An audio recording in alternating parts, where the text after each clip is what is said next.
Hello, hello, hello. It is truly Sir David the Bard. I've been resurrected, but I resurrected with still my hair gone, fat, so the resurrection shit don't work either. So anyway, I stopped doing weenies out of the pants and vaginas out of the panties because there's just so much of it in Utah that it's boring. It's boring. But anyway, I came across this one, and I do have to share this with you. Now, before I go on, the original wiener sent me a cup, and I have been very, very ungrateful that I have not thanked him.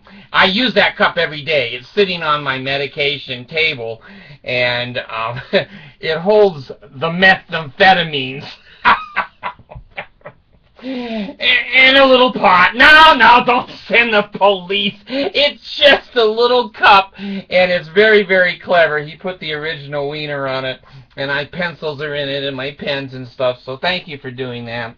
And I don't want you to think we've stopped doing the Filipino donations for the kids over there.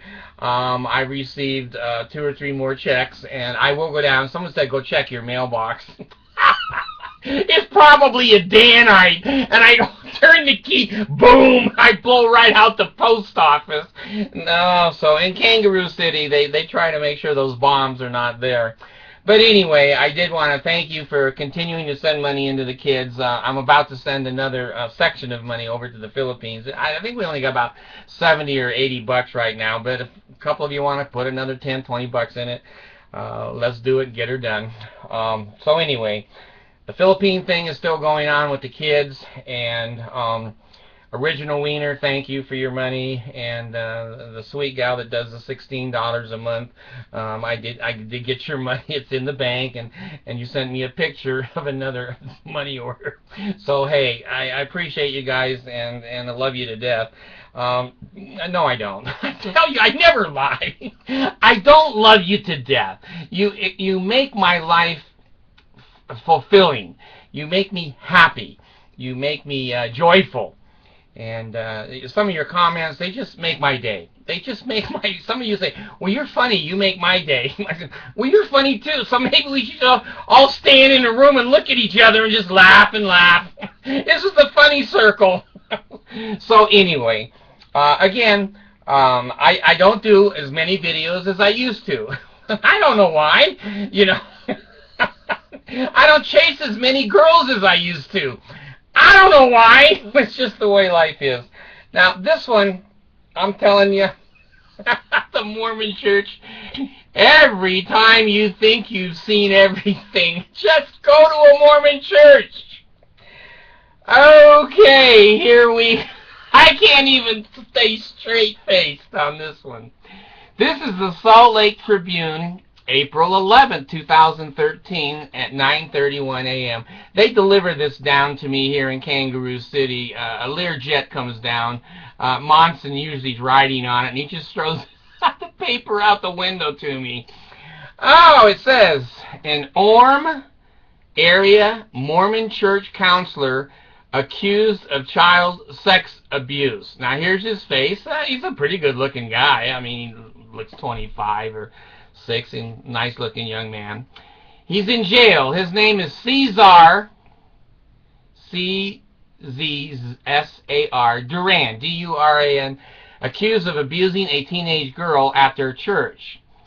Now, I'm not going to read it to you because I don't want to. I'm going to tell you what it says. Now I'm reading it. God, I haven't taken my meds today. You can tell. A local level Mormon church counselor has been arrested for alleged sexual abuse of a 13-year-old girl in his ward. What is it with Mormons and 13 and 14-year-old girls? If you're a Mormon, you should have your girl go from 12 to 15. She'll be safe.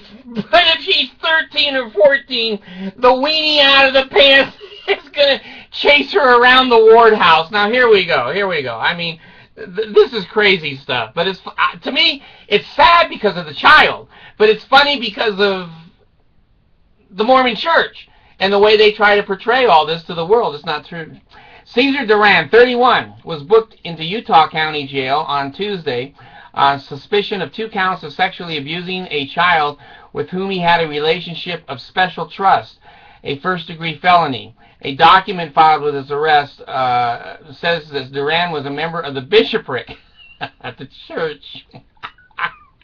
He's not the scout leader who just molests the boys. Now, the damn bishopric. Now, let me tell you what this guy did, okay? He was the first counselor in the bishopric of the Spanish-speaking ward of Geneva Height Stake in Orm. On Monday, I told you, every member is not a missionary. Every member now is a janitor.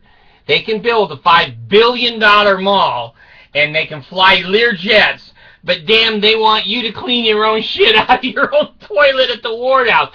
So the parents, like me, they go, hey, this is a blessing, children. Come to the ward house, and you kids clean the toilet, and I'll just sit in the hall and supervise you.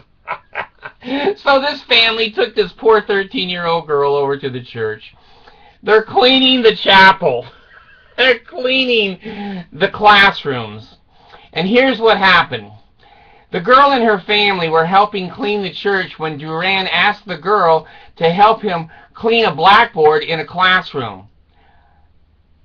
Well, he cleaned the blackboard with the 13-year-old. He didn't use an eraser.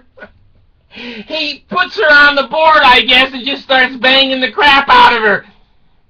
Now, there's a Sunday school lesson I never saw. I wonder if they'll ever use that room again for Sunday school lesson. Young Women's Program uses that room, I guess. So anyway, he cleaned the chalkboard with this poor unsuspecting girl. And after he put her down, told her that she was cute and asked for a hug. During the embrace, Duran allegedly made pelvic contact. What the hell is... I think pelvic contact is humping her again. God dang the Mormons. So, honey, here's something that I want you to bear your testimony on. I cleaned the board with you, and I humped you a second time. So anyway, that's what happened here. Okay. She left the room for another classroom and kept cleaning. Now, there's a faithful girl, you know, screw me. I'll just keep working. That's no brainwashing. That's no cult. That's a damn cult, folks. When a 13-year-old girl keeps cleaning, that's a cult. Normal kids would have been screaming and yelling and running into their mom. Tell me it's no damn cult, you liars. Anyway. She ran from the room crying, found her aunt, and told her what happened. And the aunt told somebody else, and the police came and got him. He apologized. I guess he's repenting. I don't know. He thought he should get an attorney. That's the smartest thing he did right there. So anyway. Now, he said on the ride to the jail, Duran said he made a mistake by being alone with the girl. Does that mean that every time you're a Mormon and you're alone with a girl, you're just going to screw her? You just have no control. But that's his defense. There's the Mormon defense. Now, let me come back to myself here. I just love to... There I am. Oh, Jesus. We had a worker in here the other day, and he was fat as hell.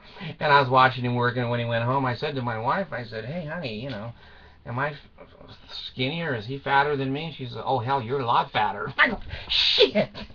I hate it when Mercy tells the truth. So anyway, now, I can see this coming up here this Sunday. You know, we get a lot of 13-year-olds in the church that bear their testimony. And little Becky, the 13-year-old, is going to get up at her mother whispering in her ear. A little younger when you whisper in their ear. But at 13, she's going to get up and say, you know, I know the church is true. I know Joseph Smith's a prophet, and I know Monson has coffee with Jesus Christ every damn morning. And I know the Book of Mormon is true, and everything is true. And I know that Jesus told Brother Hinckley to make us janitors. There's many, many blessings coming into your own chapel and cleaning the blackboards. Now let me tell you, I know Jesus was there. Well, Gregory Smith, the first counselor in the bishopric, sitting right behind me here, he banged me against the blackboard and just wiped the blackboard with me. And I know that's what Jesus wanted him to do. And then when he took me off the blackboard and I was on the ground, he humped me again. So, you know, out of the mouths of two experiences or witnesses, the truth comes. So I want to bear my testimony. I know the church is true, and I know our bishopric and counselors are all looking out for us, and I know that Jesus wanted me to be cleaning that building that night, because that's the first time I ever got screwed. And, you know, I've heard a lot about Joseph Smith and his wives, and now I know what the true gospel is all about. And why Gregory, you know, he's down in the jail today, I don't know, but it's kind of like Carthy's jail.